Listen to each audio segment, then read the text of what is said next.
Et oui, on est dans une société de merde où tout est trop facile, où tout est trop rapide et où personne ne se donne les moyens. Et la Mifa! Aujourd'hui on se retrouve pour une nouvelle vidéo et aujourd'hui on se retrouve pour parler de comment draguer en 2025.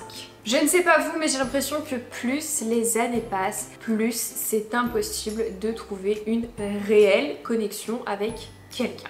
Les nouvelles générations sont de plus en plus connectées, il y a de moins en moins de rencontres IRL, ce qui fait que c'est presque impossible de créer une connexion profonde. Donc j'ai décidé que dans cette vidéo, aujourd'hui, j'allais vous donner 3 solutions pour essayer de pallier à ça, pour essayer de trouver vraiment une vraie relation en 2025. Donc j'espère que vous êtes prêts, ouvrez grand vos oreilles parce qu'on a du pain sur la planche. Mais juste avant et pour fêter cette nouvelle année, j'aimerais vous inviter à me rejoindre sur mon compte OnlyFans qui passe de 50 $ à 5 $. Donc voilà, c'est le moment ou jamais d'aller m'y rejoindre. Il y a vraiment beaucoup de choses spicy là-bas, il y a un peu plus de 250 posts, photos et vidéos. Et surtout, je suis là-bas pour parler avec vous tous les soirs et échanger de manière un petit peu plus spicy que sur d'autres plateformes, on va dire.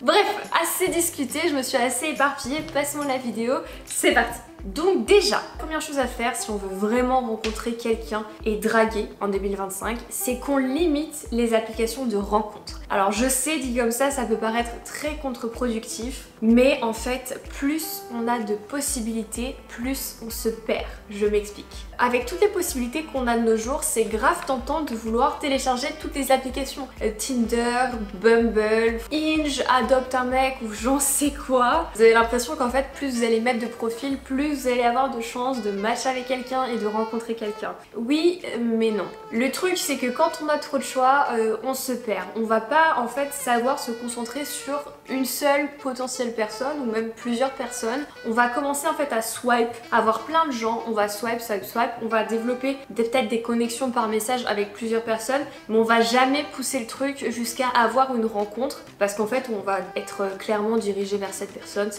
on va développer des conversations, mais finalement vu qu'il y a trop de choix, on va pas se concentrer sur une seule, mais vu qu'on a trop de choix, c'est pas en mode ah bah du coup j'ai assez de temps donc je vais discuter avec cette personne, donc on va développer notre connexion et puis on va se rencontrer et puis on verra si ça passe ou ça passe pas. Non, c'est on va parler là, on va parler là, on va parler là et on rencontre personne. Donc on télécharge une seule application et avec une seule application on peut quand même rencontrer beaucoup de personnes. Et puis si au bout de 1 mois, 2 mois, il n'y a rien qui se passe, on enlève l'application et on en télécharge une autre et on essaye sur notre application. Oui, ça d'accord, mais on commence pas à papillonner de partout parce qu'en fait finalement quand on donne à quelqu'un trop de choix, la personne elle fait plus rien. Bon, deuxième chose pour réussir à draguer en 2025, ça va être de privilégier les sorties et les rencontres in real life. IRL.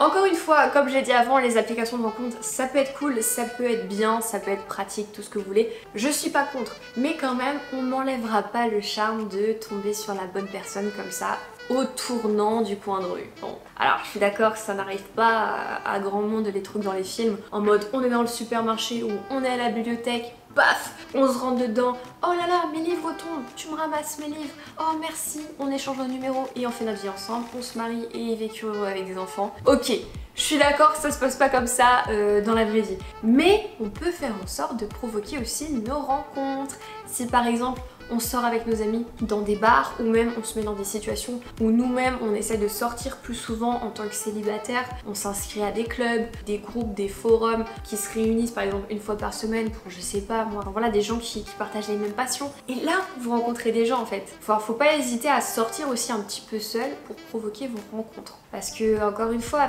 quand on rencontre quelqu'un sur un site de rencontre, on est là tous les deux, on sait pourquoi on est là donc ça cache un petit peu la magie du moment. Alors qu'une rencontre de A à Z qui se fait en vrai de vrai, vous savez, il y a un petit peu cette tension de est-ce que la personne elle m'aime bien, est-ce que physiquement je lui plais, on sait pas tout ça. Alors que déjà quand on a swipe une personne dans une application de rencontre, on sait qu'on se plaît, on sait qu'on veut se ken, voilà, c'est un peu...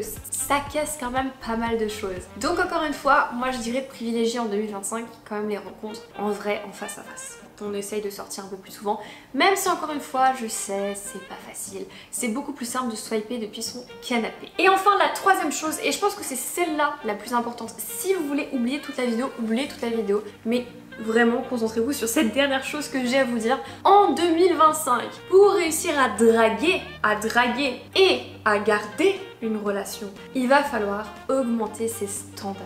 Et oui, ça peut paraître totalement contre-productif, mais pour draguer quelqu'un et pour lui plaire, il faut clairement dire ce qu'on veut et ce qu'on ne veut pas. Parce que de manière générale, quand on aime bien quelqu'un, quand on veut plaire, on a tendance à se voiler la face, à mettre une espèce de masque et à faire genre qu'on est quelqu'un de parfait, à pas montrer nos défauts et un peu à se plier en quatre pour cette personne. Si cette personne, elle aime telle ou telle chose, on va aimer les mêmes choses. Si telle personne, elle supporte pas ça, oh bah nous on n'est pas comme ça. Pas du tout. Alors qu'en fait, c'est notre premier défaut. Alors voilà, on va jouer un petit rôle qui n'est pas vraiment nous. Et ça non. En 2025, on arrête. Parce qu'au final, au bout d'un moment, 1 mois, 2 mois, 3 mois dans leur relation, la personne elle va découvrir votre vrai visage, même au bout de 6 mois, et ça va casser. Donc ça sert à quoi? Rien. À part avoir perdu 2, 3, 6 mois de votre temps, du temps de la personne. Ça sert à rien. Surtout que, encore une fois, il n'y a rien de plus séduisant qu'une personne qui sait ce qu'elle veut dès le départ. Si vous vous dites non, moi je suis là, je veux pas de plan cul, je veux une relation sérieuse, la personne qui veut un plan cul, elle dégage. Ou alors, elle repense et elle se dit bon, bah, je vais devoir peut-être faire des efforts si je veux être avec cette personne et je vais peut-être devoir m'engager dans une relation sérieuse.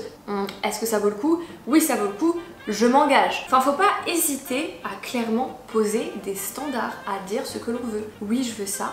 Non, je veux pas ça. Encore une fois, on est en 2025, on n'est plus en 1960 où on doit tout accepter. Et ça vaut pour les mecs. Les mecs aussi, si une fille elle est là en disant non mais moi je repense à mon ex, je sais pas ce que je veux. Tant que tu n'as pas arrêté de parler avec ton ex, moi je ne suis pas là. Je sors de l'image. En fait, encore une fois, si vous êtes là et vous donnez tous les privilèges d'une relation à quelqu'un et que elle, la personne en face, elle a tous les privilèges et qu'elle n'a rien à donner en retour, elle n'a pas d'engagement, rien, pourquoi est-ce qu'elle donnerait l'engagement? Vous donnez déjà tous les privilèges d'un couple sans que la personne elle ait rien à donner en retour, sans qu'elle ait à s'engager. Elle va se reposer, vous voyez. Donc encore une fois, n'hésitez pas à poser des standards en 2025. Vraiment le truc à retenir, ok? Donc si ça, c'est vos 3 résolutions de 2025 pour être heureux et heureuse en amour, s'il vous plaît, retenez bien ça.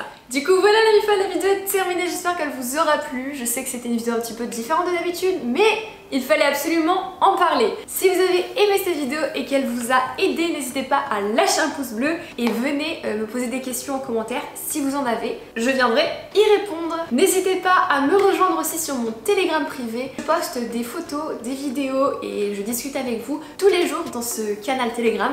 Et en plus, il est gratuit. Le lien est dans la barre de description, juste en dessous.